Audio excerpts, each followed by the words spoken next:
Donc, nous allons lire dans Jean au chapitre 14. On lit à partir du verset 22.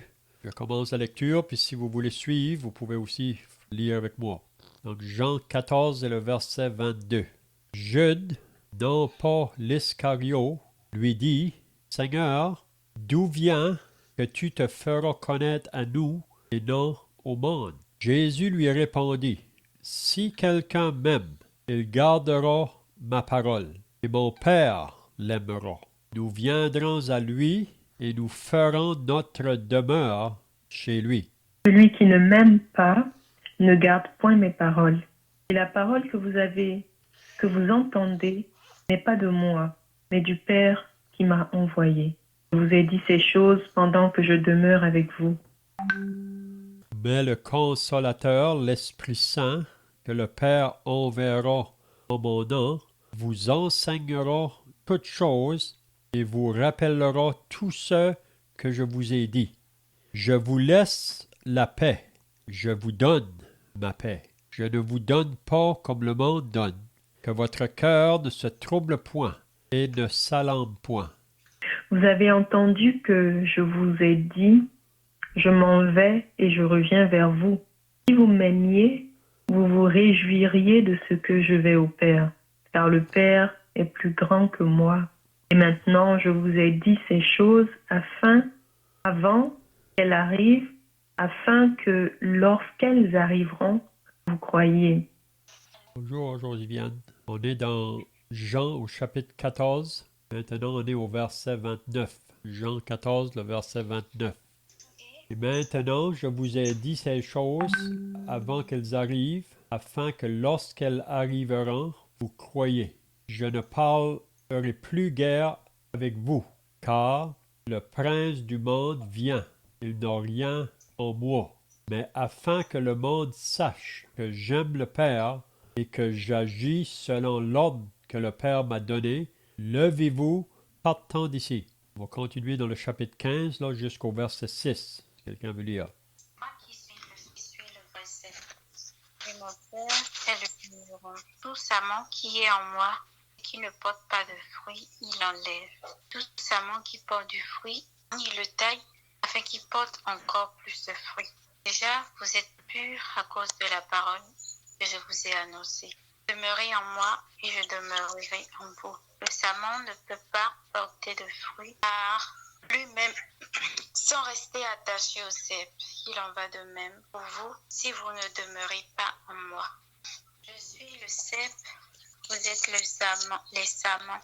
Celui qui demeure en moi et en qui je demeure porte beaucoup de fruits, car sans moi, vous ne pouvez rien. Si quelqu'un ne demeure pas en moi, il est jeté dehors comme le samon et il sèche. Puis on ramasse les samans, on les jette au feu et ils brûlent. Amen. Donc c'est bien. Si vous étiez là la dernière fois, on avait regardé le début du chapitre 14 de Jean. Et il faut se rappeler ici que Jésus est dans la chambre haute avec ses disciples. C'est la dernière veille qu'il va passer avec eux. Parce que son heure va bientôt prendre place là. Qu'ils vont venir pour l'arrêter. Donc Jésus, qui connaissait tout en avance, savait exactement ce que les chefs religieux étaient en train de planifier. C'était pour venir l'arrêter, pour le mettre à mort. Jésus avait annoncé ces choses à ses disciples juste auparavant. Même pour les disciples, ils avaient de la difficulté à comprendre ce que Jésus leur disait. Il disait qu'ils devaient mourir. Pour eux, ils pensaient que Jésus, c'est le Messie promis, le Sauveur, donc il doit régner. Mais ils n'ont pas compris qu'avant qu'il règne, il faut qu'il meure. Donc, si vous vous rappelez au chapitre 13, dans la chambre haute, Jésus s'est levé. Il a pris un plat avec de l'eau, il a pris un linge, il a commencé à laver les pieds de ses disciples. Et si vous vous rappelez, là, quand il est arrivé à Pierre, Pierre a dit « Jamais, Seigneur, tu vas me laver les pieds. » Alors, Jésus lui a dit « Si je ne te lave pas les pieds, tu n'auras aucune part avec moi. » Juste après, Pierre dit « Non, pas seulement les pieds, mais lave tout mon être. » Et on sait que Jésus a pris la place d'un serviteur. Vous vous rappelez que Jésus a dit dans l'évangile de Marc au chapitre 10, « Je ne suis pas venu pour être servi, je suis venu pour servir. » Jésus a dit aussi à ses disciples, « Celui qui veut être grand parmi vous soit le serviteur de tous. » Donc, dans le royaume des cieux, celui qui est grand, c'est celui qui sert.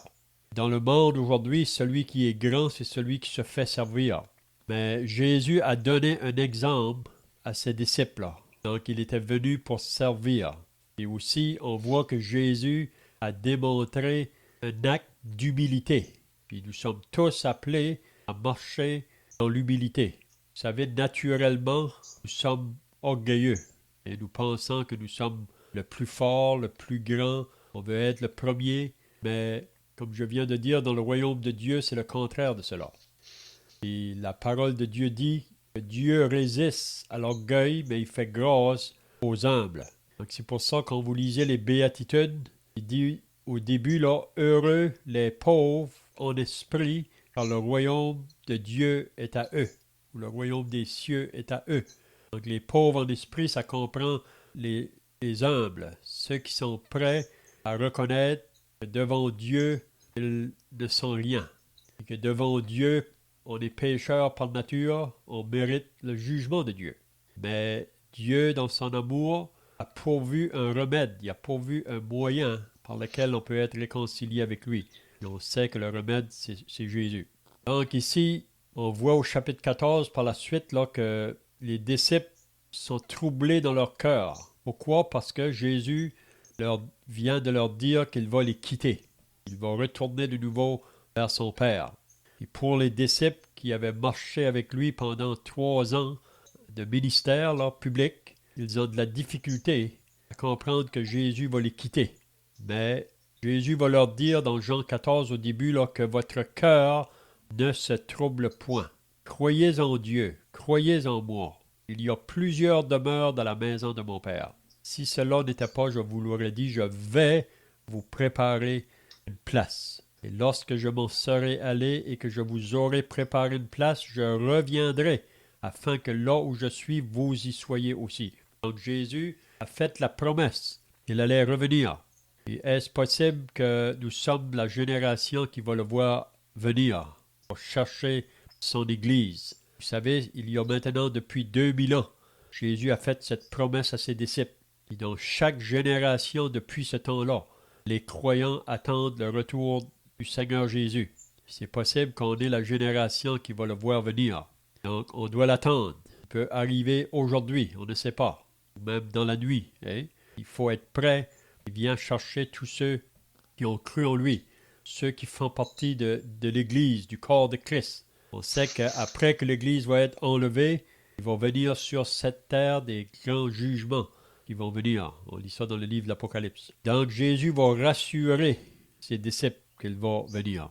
Qu'est-ce qu'on a vu aujourd'hui à partir du verset 22? C'est une question que Jude va demander. Il dit, Jude, non pas l'Iscario, ça veut dire que c'est pas Judas, parce que vous savez, Judas est sorti de la chambre. C'est lui qui a trahi, qui allait trahir le Seigneur Jésus, même qu'il est allé le vendre aux chefs religieux pour 30 pièces d'argent. Et même qui avait dit à ces chefs religieux-là, moi je vais vous le livrer. Et celui que je vais baiser, c'est lui, il faudra le prendre. Donc Judas était un traître vraiment. Personne ne le savait, Jésus le savait. Les autres ne le savaient pas. Donc ici, ces jeunes, non pas l'Iscario, lui dit, Seigneur, d'où vient que tu te feras connaître à nous et non au monde? Donc la question est demandée. Comment que tu vas te faire connaître à nous et non pas au monde? Puis là, Jésus va lui dire, si quelqu'un m'aime, comment qu'on va prouver si on aime le Seigneur? Je vous pose la question maintenant. Comment que nous pouvons prouver que nous aimons le Seigneur? On dit que nous l'aimons, mais comment on le prouve que nous l'aimons? Est-ce que quelqu'un a des pensées ici? En aimant notre prochain parce que c'est en aimant Dieu et en aimant notre prochain parce que c'est le commandement que le Seigneur Jésus nous a laissé. Et en faisant ça, nous respectons la parole de Dieu. C'est ça, donc Si on dit qu'on aime le Seigneur, comment? Je m'excuse. Oh, je m'excuse. Bien. Je disais que, donc, si on dit qu'on aime le Seigneur, on va le démontrer par des actions et par des œuvres.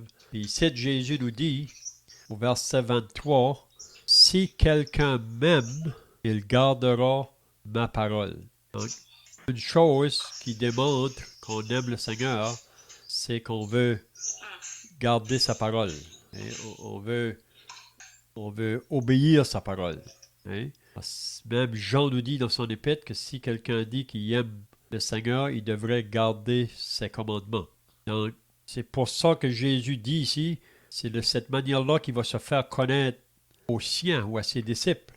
Donc, c'est en lisant la parole de Dieu, en voulant la garder, c'est-à-dire en voulant comprendre qu'est-ce que Dieu a à nous dire.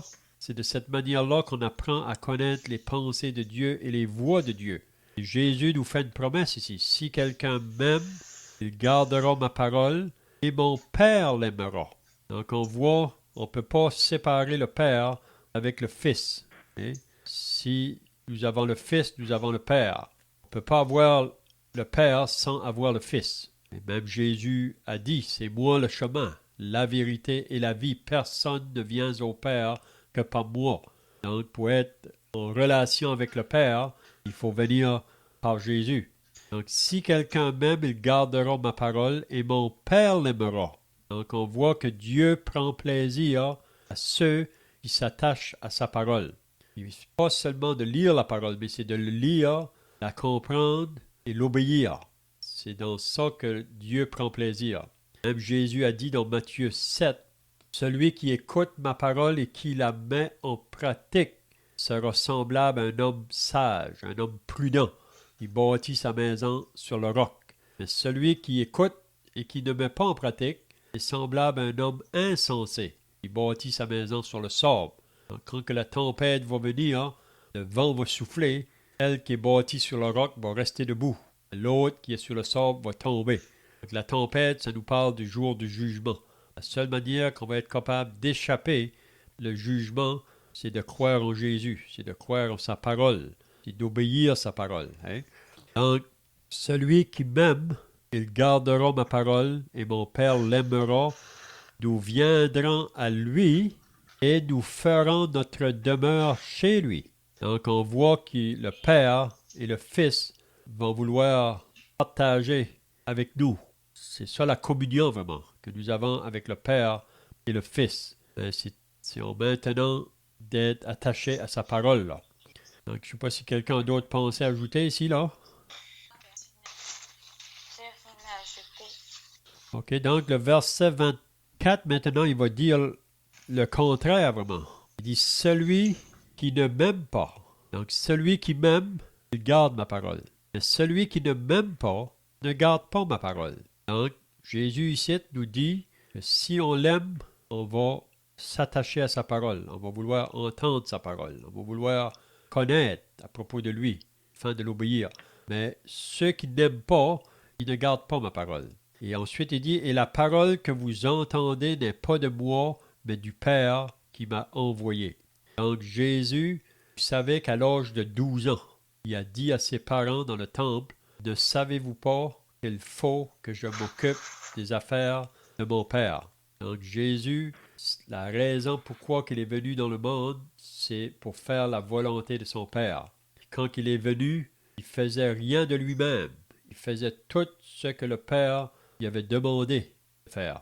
Donc, ce qu'il disait de la part du Père. Donc, on voit que les deux ont la même nature, le Père, le Fils, puis on sait aussi qu'il y a le Saint-Esprit, qu'on va regarder après, mais ils ont la même nature, ils ont les mêmes desseins, si on peut dire. Et Dieu, on dit que dans l'Ancien Testament, c'est Dieu pour nous. Dans le Nouveau Testament, c'est Dieu avec nous.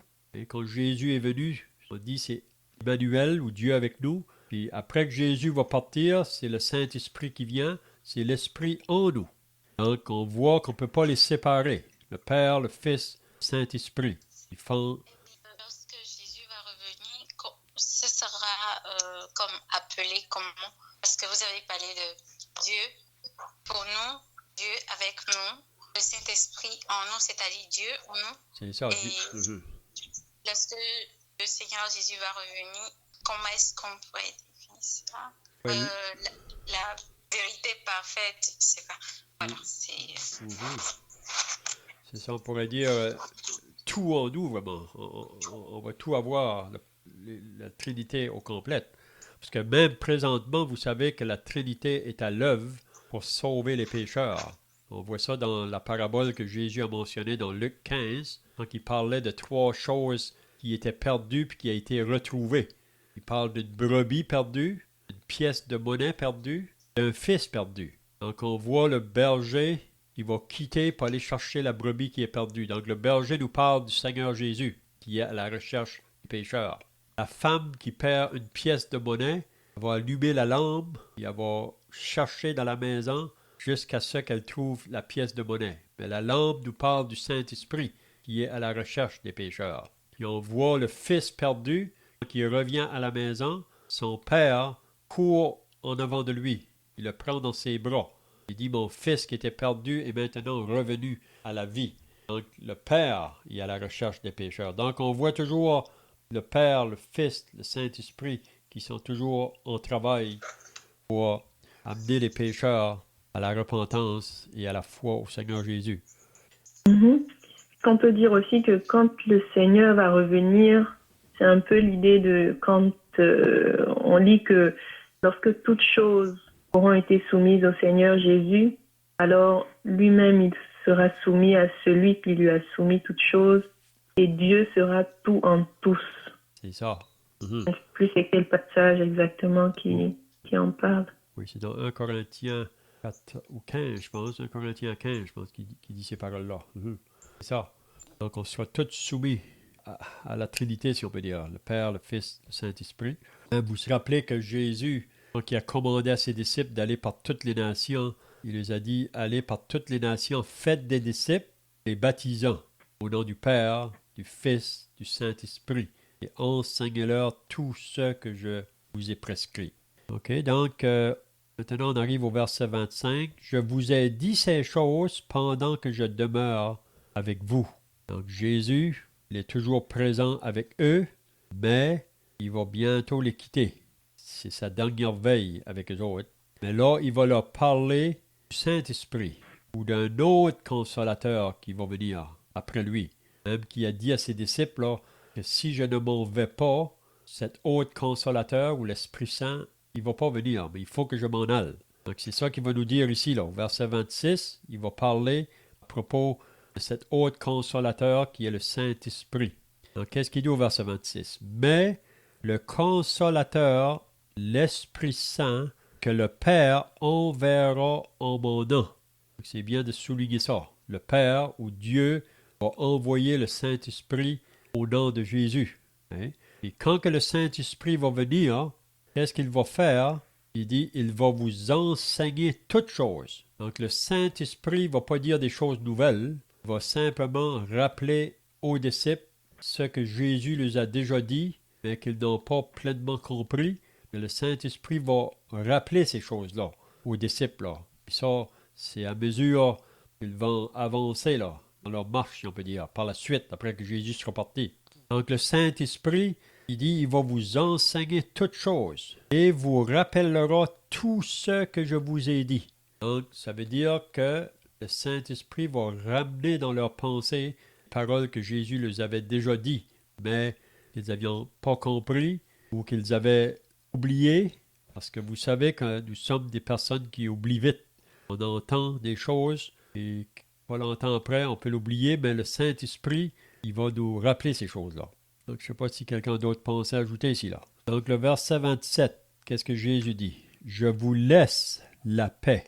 Vous savez qu'on vit dans un monde aujourd'hui où il n'y a pas de paix. Mais Jésus est le seul qui peut nous donner la vraie paix. La paix avec Dieu. Parce que vous savez, avant qu'une personne est convertie à Dieu, avant qu'il a reçu Christ comme sauveur, il ne connaît pas cette paix-là. Vraiment, le pécheur est en guerre contre Dieu.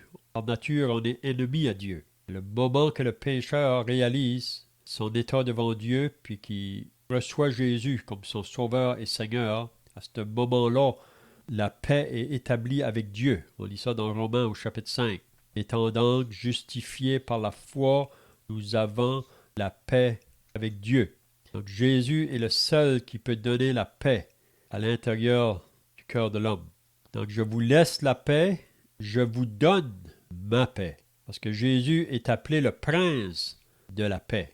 Donc c'est la paix qui se fait avec Dieu. Puis aussi on lit dans l'Épître aux Philippiens qu'après qu'on est sauvé, Dieu veut que nous fassions connaître tous nos besoins à lui par la prière.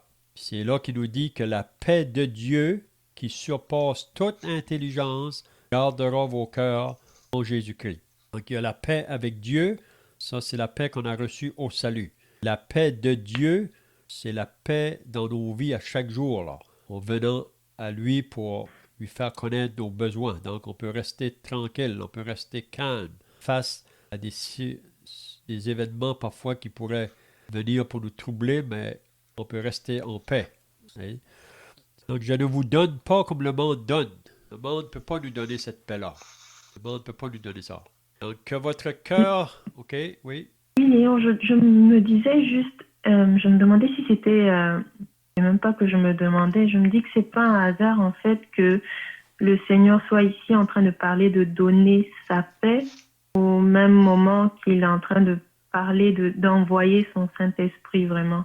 On peut peut-être faire ce parallèle-là parce que sans l'Esprit de Dieu, cette paix, elle est tout à fait impossible. Donc vraiment, le tout va, n'est-ce pas, comme ensemble. Au verset 23, le Seigneur Jésus était en train de dire, si quelqu'un m'aime, il gardera ma parole et mon Père l'aimera. Et il dit, nous viendrons à lui, nous ferons notre demeure chez lui. Donc là, le Seigneur est en train de parler du Père et de lui-même, le Fils. Ils vont faire leur demeure chez celui qui aura gardé la parole. Et lorsque on était rendu au verset, voilà, au verset, excusez-moi, je suis juste en train de le chercher. Verset 26, tu veux dire? Oui, merci beaucoup. Au verset 26.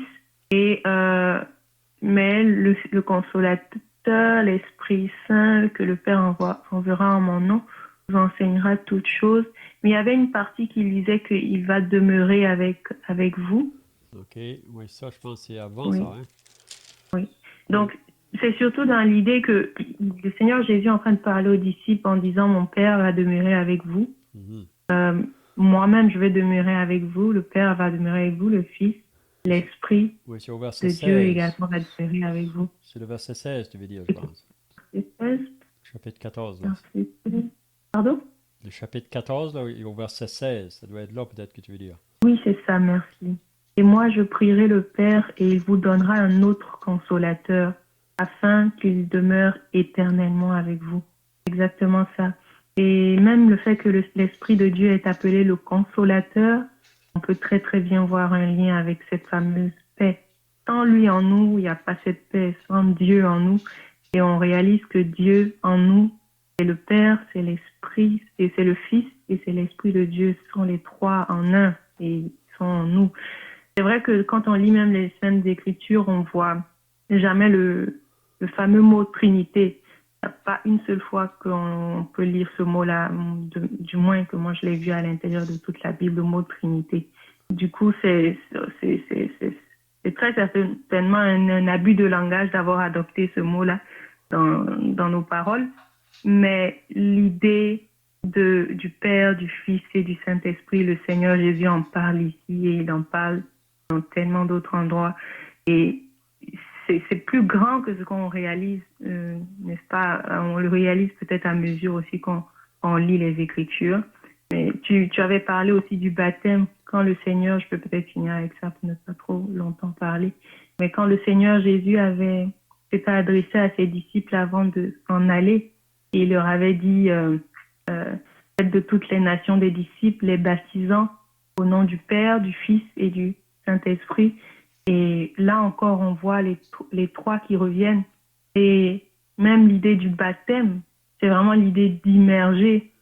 C'est l'idée de, comme on peut dire, il y a deux passages dans la parole qui parlent du fait qu'on a été plongé dans le Seigneur et qu'on a été abreuvé à la fois du Seigneur. On peut littéralement, si on essaie de mettre un peu ça en image, comme du liquide peut-être, c'est comme si on est plongé et en même temps on a ça à l'intérieur de nous. On est abreuvé et on est immergé aussi dedans, plongé dedans.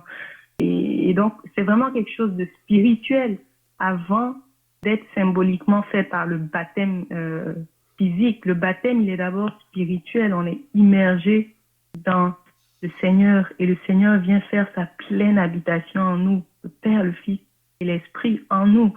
On est abreuvé de Dieu et on est baptisé spirituellement de cette manière-là. Donc après, quand on le fait symboliquement pour témoigner en public, ce n'est qu'un acte pour représenter ce qui s'est passé le jour qu'on a été sauvé. C'est bien. Donc, au verset 27, à la fin, il nous dit encore, là, que votre cœur ne se trouble point et ne s'alarme point. Donc, il a dit ça au début du chapitre 14. Et là, il revient de nouveau pour dire à ses disciples que votre cœur ne se trouble point. Donc, il va partir, mais je ne vais pas vous laisser orphelin. Je vais vous envoyer un autre qui va venir après moi, le Saint-Esprit. Donc, vous avez entendu que je vous ai dit, je m'en vais et je reviens vers vous. Donc, Jésus va partir, mais il reviendra. Il a fait la promesse. Il ne peut pas nous mentir. Il est le Dieu véritable. Donc, il dit, si vous m'aimiez, vous vous réjouiriez de ce que je vais au Père. Car le Père est plus grand que moi. Donc, Jésus dit à ses disciples, encore là, si vous m'aimiez, vous devriez vous réjouir. Parce que le Seigneur Jésus, en avançant vers la croix, là, fait simplement ce que Dieu lui a demandé de venir faire dans ce monde. Donc, les disciples devraient se réjouir de ça. Parce que sans la mort du Seigneur Jésus, personne n'aurait pu aller dans la présence de Dieu. Donc, Jésus vient pour accomplir. Donc, on se met d'accord avec le plan de Dieu qu'il a pourvu pour sauver nos âmes. Donc, et maintenant, je vous ai dit ces choses avant qu'elles arrivent. Donc, Jésus est simplement en train de leur dire qu'est-ce qui va prendre place dans le futur pour les disciples, afin que lorsqu'elles arriveront, vous croyez. Donc, c'est juste qu'il est en train de les préparer. Les choses vont prendre place par la suite. Je ne parlerai plus guère avec vous, car le prince du monde vient. Il n'a rien en moi. Donc, qui est le prince du monde qui vient? Vous avez des pensées là? Et le diable, c'est Satan. C'est ça. Donc, on sait que présentement le monde entier est sous sa puissance. Et vous savez que le diable, on avait lu au chapitre 10 de Jean, là, il est représenté par Jésus comme un voleur. Donc le voleur vient pour voler, égorger et détruire. Donc le diable n'a rien, moi je dirais, il est tout au contraire de ce que Dieu veut pour nous. Le diable lui travaille au contraire de ça. Le désir de Dieu, c'est que nous soyons tous sauvés, nous soyons tous réconciliés avec lui par Jésus, son Fils. Mais le diable, lui, il va faire tout son possible pour pas qu'on soit sauvé. On lit ça dans la parabole du semeur. Si vous lisez quand Jésus a expliqué la parabole du semeur, là, en parlant de ceux qui sont sur le long du chemin, il dit ce sont ceux qui entendent la parole. Et aussitôt qu'il l'a entendu, le diable vient et l'enlève de peur qu'il ne croie et soit sauvé.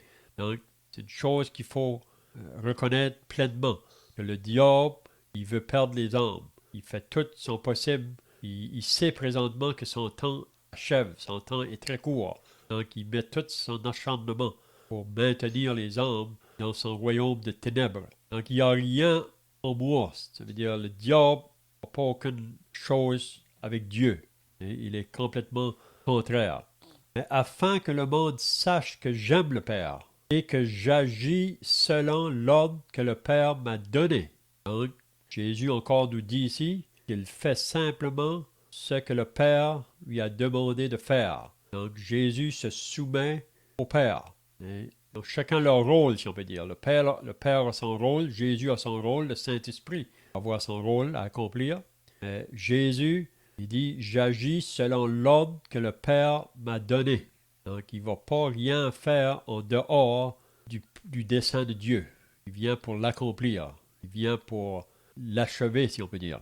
Et là, juste maintenant, à la fin du chapitre 14, il va dire « Levons-nous ou levez-vous, partons d'ici ». Donc, il faut toujours se rappeler qu'ils sont dans la chambre haute ici, depuis le chapitre 13. Là, maintenant, ils vont sortir de la chambre. Donc, Jésus a dit plusieurs choses à ses disciples.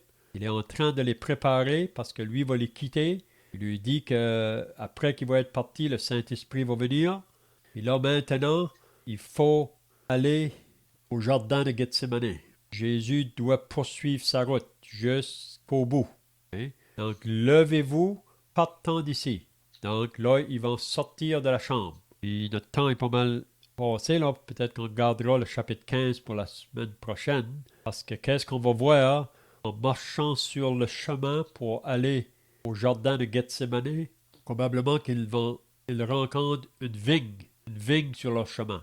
Et là, Jésus va utiliser la vigne pour donner un enseignement à ses disciples. Donc, on pourra voir ça la semaine prochaine. Donc, Jésus va dire que lui est le vrai cep et mon Père est le vigneron et vous, vous êtes les sarments. Donc, le désir de Dieu ou du Seigneur Jésus, pour les siens, on verra la semaine prochaine, c'est qu'on porte du fruit pour lui. C'est ça le désir de Dieu. Il nous sauve et il veut que sur la terre, on porte du fruit pour lui. On verra ça. Donc, je ne sais pas si vous avez des questions ou d'autres pensées ici. Sinon, on va terminer par la prière. Eh bien, vous priez. On pourra chanter un cantique par la suite.